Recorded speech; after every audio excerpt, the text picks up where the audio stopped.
ہمارے ہاں بیماریاں بڑھ رہی ہیں، اس حوالے سے آپ ایک بات ذہن میں رکھیں۔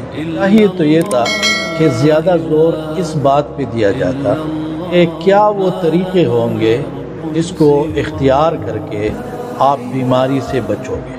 اس پر ہمارے معاشرے میں زور نہیں دیا جاتا۔ ہمارے ہاں اسپتال ہے، ہسپتال میں آپ کو یہ نہیں کہا جاتا کہ کس طریقے سے آپ بیماری سے بچو گے، بلکہ ہسپتال میں آپ جاتے ہو تب جاتے ہو جب آپ بیمار ہو جاتے ہو، وہ آپ کی اس بیماری کا علاج کرتے ہیں۔ اصل میں تو ہونا یہ چاہیے تاکہ کوئی بیمار نہ ہو، ایسے طریقے اختیار کیے جائے کہ کوئی بیمار نہ ہو۔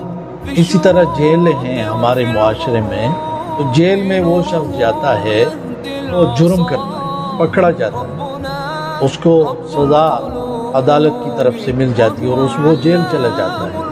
ہونا یہ چاہیے تاکہ ہمارے معاشرے میں اس بات پہ زور دیا جاتا کہ کوئی مجرم نہ بنے۔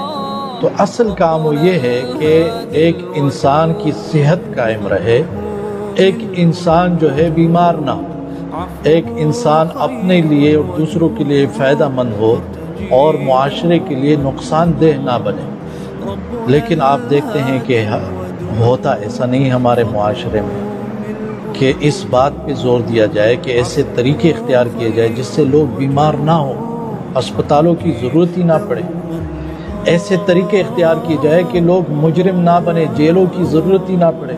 تو قرآن ہمیں صحت مند رہنا سکھاتا ہے، ہماری روحانی صحت برقرار رہے، جس فطرت پر اللہ تبارک و تعالی نے ہمیں پیدا کیا وہ فطرت قائم رہے، وہ خراب نہ ہو۔ جس طرح نبی صلی اللہ علیہ وسلم نے فرمایا کہ انسان کو اللہ تبارک و تعالی فطرت پر پیدا فرماتا ہے، لیکن اس کے والدین اس کو یہودی یا مجوسی یا نصرانی بناتے ہیں۔